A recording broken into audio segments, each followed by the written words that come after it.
Okay, hi everyone, and welcome to another episode of Escape the Rat Race Radio. Today's podcast is sponsored by Wealth Builders. For free access to wealth building videos and resources, head on over to www.etrr.online/wealth builders. Now, my guest today is William Arruda. Time magazine calls him a leader in his field, Forbes calls him a charisma booster, and Entrepreneur magazine dubbed him the personal branding guru. William spent 20 years in the corporate world building the brands of companies. However, the aspect of his job that he enjoyed most was helping his employees to be successful. And as you'll soon see, William is passionate about helping motivated professionals achieve extraordinary success.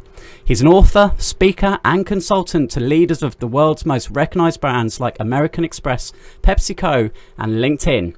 Now, whether you're currently still working a 9-to-5, trading your time for money, or you've managed to escape and launch your own business, William's message is sure to resonate with you loud and clear today. And that message is, in order to be the absolute best that you can be each day, you need to know what makes you exceptional and what makes you stand out. So with that being said, let me invite him into today's conversation. William, how are you today? I'm great, Christian. Thanks so much for having me. It's a pleasure. It's really great to speak with you today. And where in the world are you right now, William? I happen to be in Miami Beach, so not to make you feel bad, but Miami Beach, 80 degrees and gorgeous today. Oh, geez, that sounds pretty good. Yeah. So, William, the title of today's conversation is Personal Branding, Why It's the Key to Success and Happiness at Work. So before we dive into that, would you mind just giving our listeners a little bit of a backstory around who you are and what you do? Sure. So I have the distinction of being the person in the field of personal branding longer than anyone else on earth. And primarily because I got started way at the beginning before people knew what personal branding was or why we should even think about building our brand. So I help people figure out what makes them great and use it as a way to be successful. Awesome stuff. So let's start off then. Let's get your definition, William, of what is a brand. Yeah, so your brand is your unique promise of value, right? Each of those words is really important. Unique because you need to stand out from everyone else who does what you do. A promise because it's something you commit to delivering over and over. People can expect it from you. And it has value, and the value piece is really critical. It has nothing to do with you. The value is determined by the people that you're looking to influence. So those three words really important, and if you really start to think about that, you can start to get clear about your brand. Yeah, and of course it's so exciting these days with just the rapid pace of technology and how things are changing. And as you said, you've been there from the beginning, so I'm sure you're more excited than any of us at just how much potential there is now to really accelerate this process of, having an idea, let's say almost being a nobody, right? Having no brand whatsoever. And then actually, if you follow a process, which hopefully we can find out a little bit more about today, you can very quickly go from nothing to something really exciting. Yeah, it is. I would say the internet has leveled the playing field, and it gives everyone an opportunity, whether you're starting at zero or you already have a name for yourself. It's really great if you do follow the process and you do the work up front to get clear about your brand and your audience. Then there's really no limit to where you can take your career or your business. Yeah. Well, I really want to get stuck into some of the detail around, how you can do this and why it's so important. But before we do that, rewind us a little bit, William. Tell us, was there ever a time when you would say you were in the so-called rat race yourself? And if so, was there a turning point, anything where you said enough is enough? Well, I have to tell you, I probably have a story very different from everyone who listens to this. And I know you have millions of listeners all over the world. I actually loved working for the man. I had a job in corporate branding. I loved what I do. On Sunday night, I'd say, oh, yay, I get to go to work tomorrow.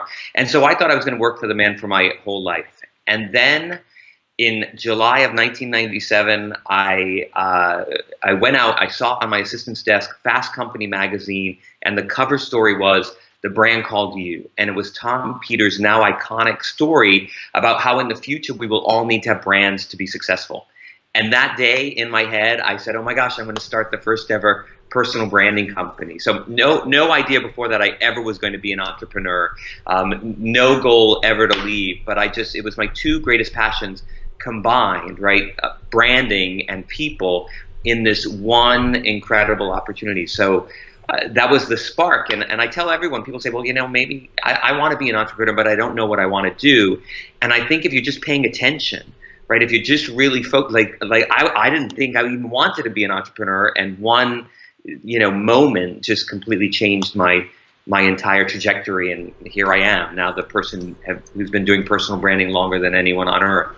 That's really interesting. And like, how long was that transition period from when you got that like aha moment to actually, you were on your own, you were setting things up? Can I tell you? So it was supposed to be like from one day to the next. But what happened was, the next week I go to work and my manager says, hey, they need someone to head up branding for Europe. Do you want to move to London? And I was living in Boston at the time. And so then I started to weigh, start my own company, move to London. Start my own company, move to London. So I chose the move to London route, and then ultimately moved to Paris with then IBM as well. And it's only in Paris I finally, the draw was so strong that I finally quit working for IBM, stayed in Paris, and actually started a personal branding company in Paris, which I don't recommend doing, but that was kind of the start. So it was from 97 to 2001 before that happened. Wow. So you went in probably one of the toughest markets to crack, I'd say, right? Can I tell you, it was, if I wanted to stack everything against me that I could, I certainly did in starting my business.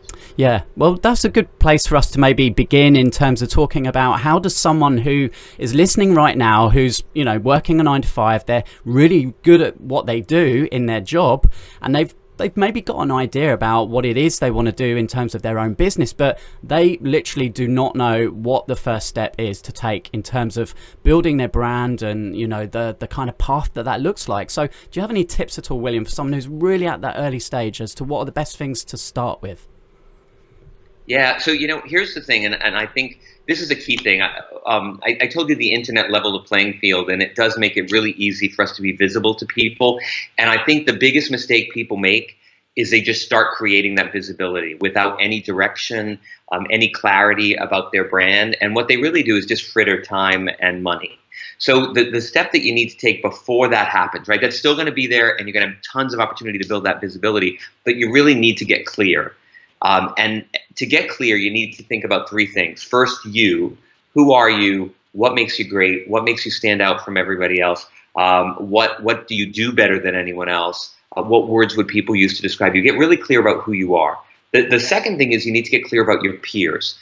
Whatever it is that you choose to do, you're going to have competitors. And by the way, it's a good idea to have competitors. When I started in personal branding, there were no competitors. So when you're in a market where you're the only person providing something, the world doesn't think they need it. So competitors are great, but you need to understand what separates you from them. So first you need to know who they are and what you have in common with them.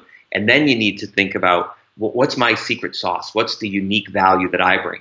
And then the third thing you need to think about is, who's your target audience? Who are the people who could really benefit from what you have to offer? How do you get crystal clear about them? Because it will exhaust your resources if you're trying to communicate to the world at large. If you want to focus on a community, it's really easy to target them. I always say personal branding is not about being famous. It's about being selectively famous, right? A small community of people not being able to get away from you. Yeah, I've heard you speak before about authenticity being the key. It's, just be yourself, right? That's exactly right. Oscar Wilde said, be yourself because everyone else is already taken. And it's absolutely true. And I think we fight our whole lives. I think we try to become the people that other people want us to be.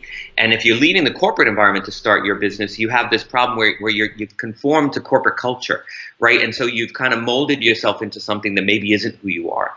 So doing this introspection and getting feedback from others about your brand is really critical, because you have to get recalibrated with who you are and how you want to do amazing things for the world. Yeah, and it's a good point. Have you come across any situations, William, where someone is kind of 1 foot in corporate, 1 foot in starting their own business, and they're this dichotomy of like, oh, what do I do with LinkedIn? Do I have 2 profiles? And this kind of split personality online, and how do people deal with that? Yeah, and so here's the thing: you can't do it. You have to make a commitment and move. People aren't going to spend time trying to figure you out. They need you to be crystal clear because you know, our attention spans now are shorter than the attention span of a goldfish, literally. Microsoft did some research on it. So you can't put a profile out there that says, well, I kind of do this, in the future I'm going to do that, or I do this and that. You need to have a story that's cohesive so that people can understand. Otherwise, you'll be instantly dismissed. So that's why taking this step back, doing the introspection, and hugely importantly, getting feedback. Because the other thing I see entrepreneurs mess up all the time is they think they know what their brand is. But it's really not. And your brand is held in the hearts and minds of those who know you. So getting other people to tell you what they think makes you great, what they think makes you stand out, is a great way for you to start to validate your own introspection and self-perception. Yeah, I've heard that said before, actually, that it's your customer that defines your USP. So, sometimes people get really, really stuck and hung up on this thing of, what is it that makes me great? But actually, it's just asking others, you tell me, what is it that makes me great? What is it that you really appreciate that I can do for you? Yeah. Yeah, it's I have to say, the biggest help that you can have in building your business is the people around you, your trusted community, the people who know you really well, the people who are willing to tell you the difficult stuff. They can help keep you on track, right? We can all mess up our own thing because we create these false realities that we kind of pursue, and I think that the feedback loop is absolutely critical. Yeah, and I mean, we're touching on fear, which is just the biggest thing that holds so many people back. And I was listening to a podcast, and can you hear me okay, William? You know what? I just lost you there. Oh, okay. Sorry. No worries. Well, I'll just make a note of that. 12 seconds. All right, we'll just edit that out. Is that okay? Sure. Okay, cool. Yeah, so we're touching on fear now, really, which is, big one that holds people back. I was actually listening to a podcast yesterday on my drive home, and it was Amy Porterfield and Marie Forleo, and they were talking about this very thing about what are the things that hold people back. And one was just like, well, everyone else has done it, like the idea's already gone. And Marie Forleo was saying, but the idea hasn't been done by you. So it doesn't matter if other people have done it because you haven't done it, and you'll do it in your unique way. And I think that's really the crux of your message, isn't it, William? That's exactly right. There are millions of people who do everything, right? And look at how many places you can go to get a cup of coffee. Yet all of them are successful, right? Starbucks is successful, and Costa Coffee is successful, and Nero is successful. But each of them provides something that's a little bit different. And I think you need to understand that's why the differentiation piece is key. If you don't know what separates you and what that unique value is, then you're a commodity, you're not a brand, and you compete on price. But when you know that unique thing that's only available from you, that's when you have something where you can command a premium for it. You can get people to be excited about it and tell their friends about it, so you build your own sales force, right? So that's why that unique piece is so critical. I'll tell you, when I was living in London, it was just around the time where people stopped wearing ties, which was a great thing for me. I hated ties. But I lived in Marylebone, and there was a dry cleaner near me, and it wasn't like any other dry cleaner. This dry cleaner recognized that people were wearing their shirts with the collars open. And so they triple starched the top of the shirt, so it just stood up, because otherwise it would look really crazy at the end of a day. And it cost 3 times as much, like £7 for a shirt to be dry cleaned. But it was perfect. And that little differentiation, right? They recognized something, they offered it. It made me go there and I had the most crisp shirts ever. So right? It's that little differentiation, and whatever your secret sauce is, you need to live that. Yeah, no, that's a great point. So William, tell us a little bit more about some of the clients that you work with currently, because it's clear that you've got some great knowledge, and I'd love to know kind of, how are there some real good case studies and stories of people you've worked with recently that you could share with our listeners? Yeah, well, I work with a lot of people who their product is their expertise. So rather than people who start a business to create some physical thing, they're selling knowledge, expertise, a way to get people from point A to point B. And I think that's a really exciting place for me to work, because people are people have brilliance to share. And so whether it's, let's talk about working with executive coaches, for example. Executive coaches can take you from hating your job and feeling stuck and not knowing what to do to having a clear path to exactly where you want to go, the strategy that you want to get there, and the discipline you need to make it happen, right? When you work with the right coach. But you have to find the right coach. And there are, I don't know, 60,000 coaches in the world now. And so and they all go to, there's like 12 schools that they go to. So the differentiation piece in working with coaches, for example, is the thing that I focus on. Right. So if there's so many out there and it's starting to become a commodity and your audience doesn't know why to pick you or even how to find you, how do we make that happen? So I've actually worked with a lot of coaches at this point. No two are alike. And even the ones that have gone to the same training school and that have the same ICF coach accreditation and all of the credentials, all of the facts are the same. The part that makes them different is really connected to that human element of who they are. Like what makes them connect with people on a real deep emotional and human level. So for me, this has been one of the most rewarding communities I work with, because I might have 50 of them.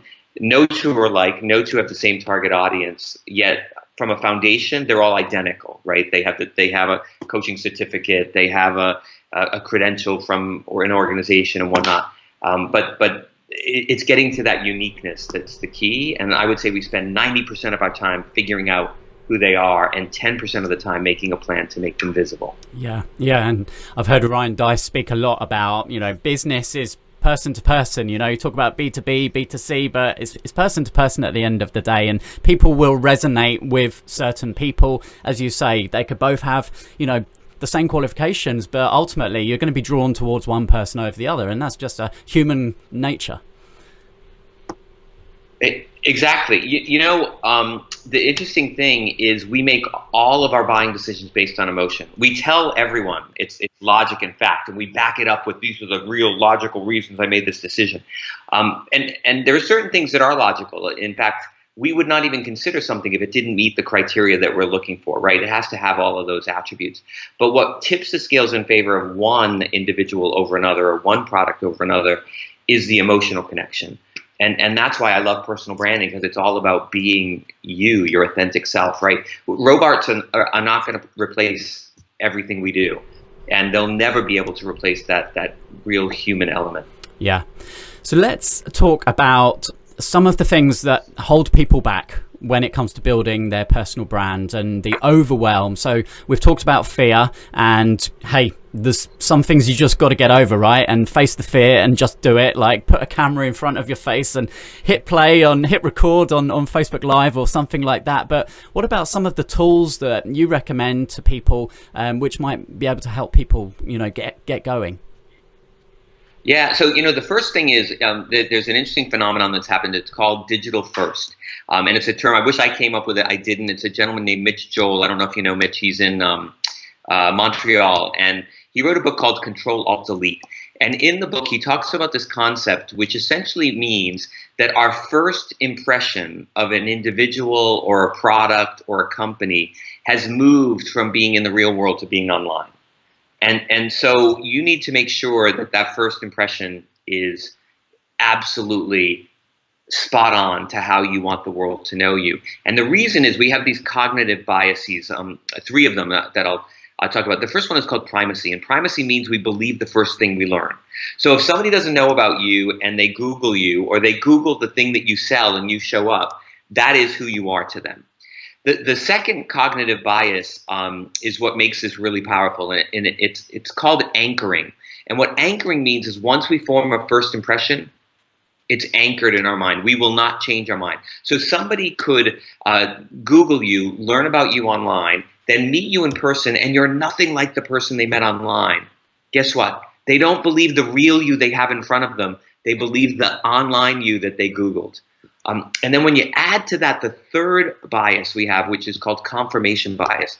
And confirmation bias works like this, essentially. If you have a couple of good experiences with someone that are really consistent, that person can do no wrong, and that is exactly who that person is.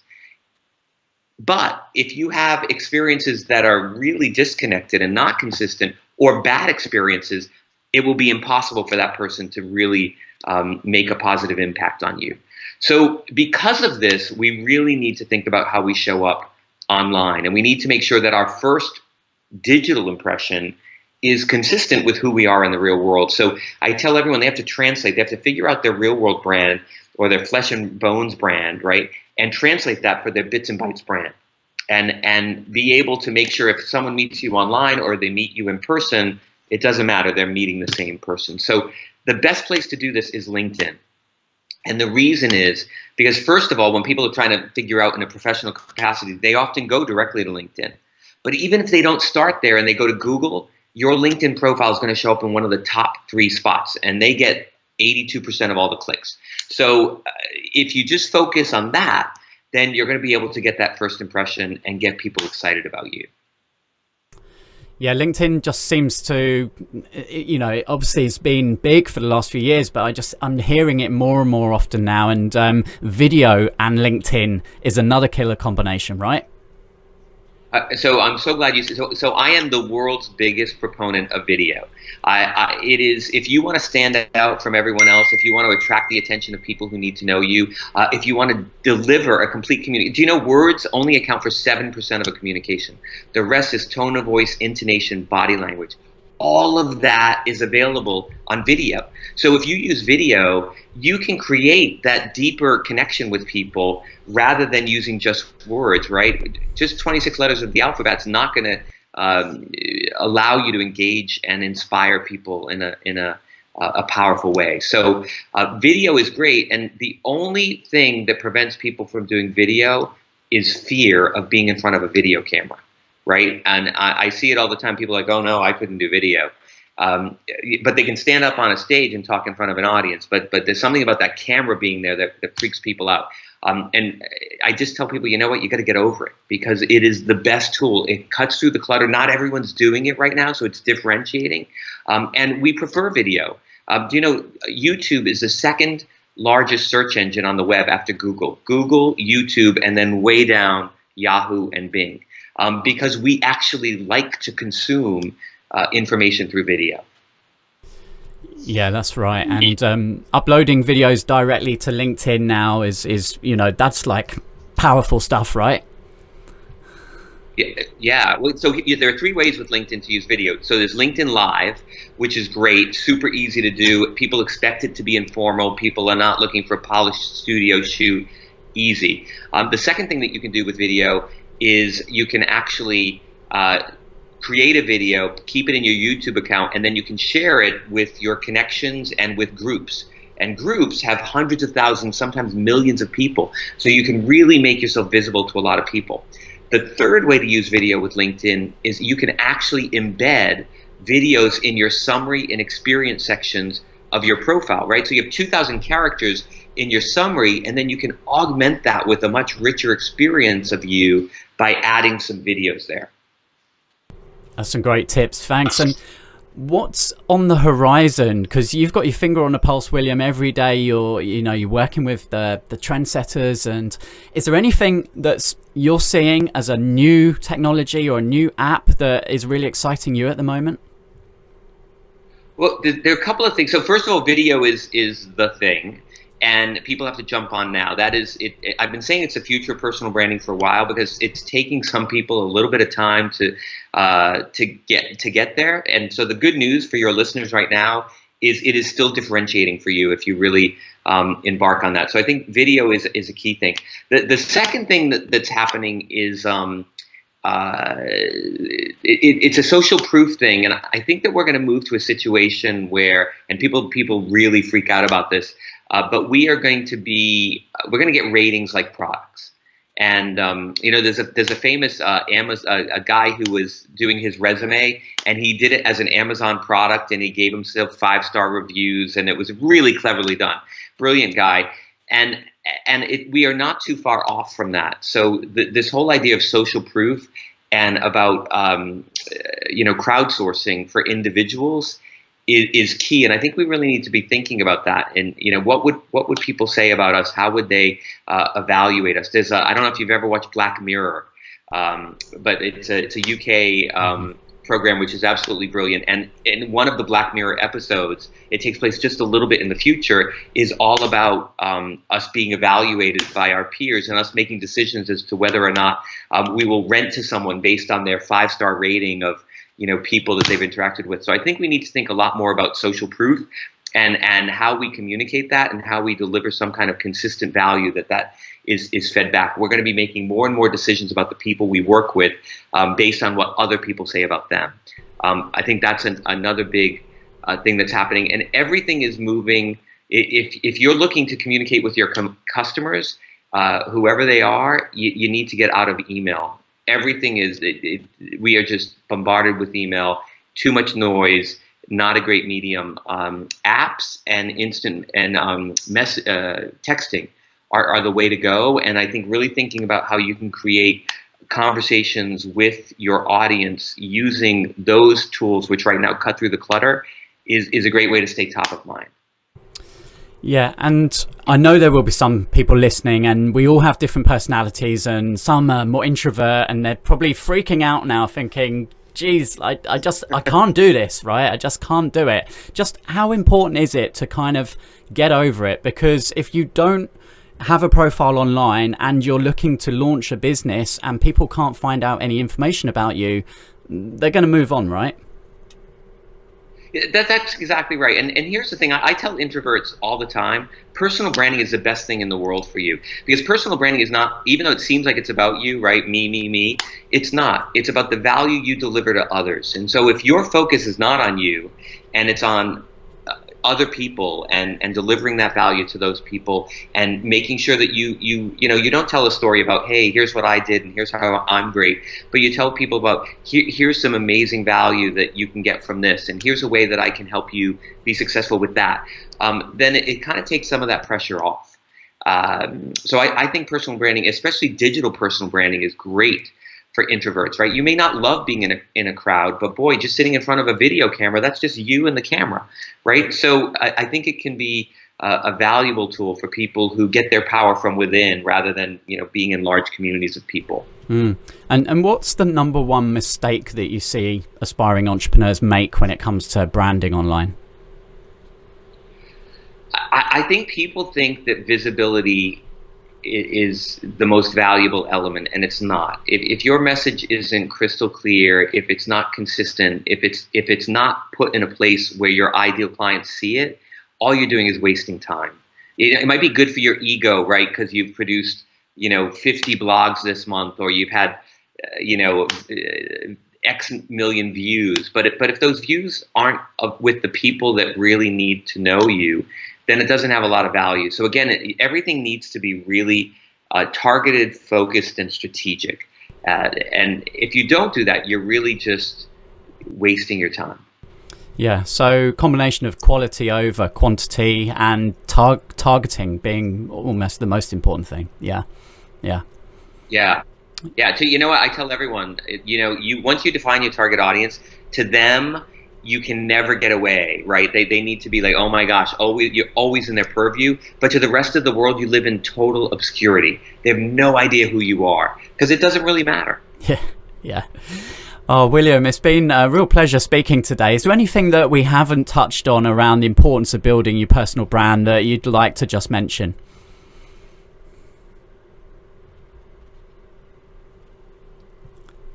Oh, Christian, you're cutting out. Did you lose me there? Okay. Hold on. Yeah, sorry, you were just cutting out up there. That's okay. Let me just make a note. 29. Okay. Is that better? Am I back? Yeah. Okay. All right. So I'm just going to round it off now. So William, it's been fantastic speaking to you. But is there anything which I haven't asked you yet about the importance of building your personal brand that you'd like to share with our listeners? Well, here's the thing. I think you need to take one step a day. And a lot of people, it just seems so daunting to build your brand, right? Just ask yourself one question today. Your question for today could be, what do people come to me for, right? And just you will see over a month, you will know so much about your brand. If you just devote, and I tell everyone 9 minutes a day, if you devote 9 minutes a day, it is like spending an entire week every year on building your brand. And then it doesn't feel as daunting, right? And if you're an overachiever, spend 18 minutes a day. But everyone can find that little bit of time. And just over time, you get so much clarity about, who you are, who your audience is, where you want to go, and that gives you the confidence and the energy you need to be able to move forward. Yeah, I like that. It's like the compound effect. And our guest a couple of weeks ago, Derek Mills, was talking about daily standards. In order to achieve your goals, it's the daily standards that you need to practice. So maybe building your personal brand into one of your daily habits is a really, really smart idea. Yeah. So William, the last question, which I always ask my guests, and it's always great to hear their answers, but for anyone listening right now, they're squashed up on a train, maybe the subway, yeah, and stuck in a traffic jam. They know that there's something bigger and better waiting for them out there, but something's holding them back. It's most likely fear. What would you like to say to those people listening right now? Yeah, well, and I wish I said this, and I don't know, I can't tell you who it is who said it, but this person, whoever said it, was really brilliant. And they said, the things that we regret at the end of our life are the things that we didn't do rather than the things that we did. So just jump off. And I promise, I had no idea that I even was going to be an entrepreneur, and I jumped off, and it's the best thing I've ever done. And everyone who's done it tells me. So just do it, and you'll look back at this point as being the absolute best decision you've ever made. Yeah, I agree. And it's not an easy journey, and I don't think we want to pretend that there isn't going to be some ups and downs and you're going to have to really commit to it. But boy, there are some big payoffs. It's incredible. Would never go back. William, if people would like to check you out and follow you online, where are the best places for them to go and do that? Well, they can go to williamarruda.com or my new business that I just started called careerblast.tv, which is an all video. This is how important video is. It's an all video based tool. Yeah. And there might be another book on the horizon, or have I let the cat out of the bag there? No, there is.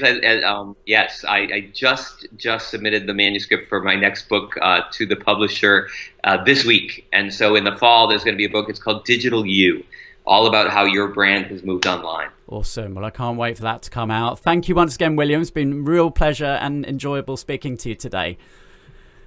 Oh, thanks, Christian. I really enjoyed it. Take care.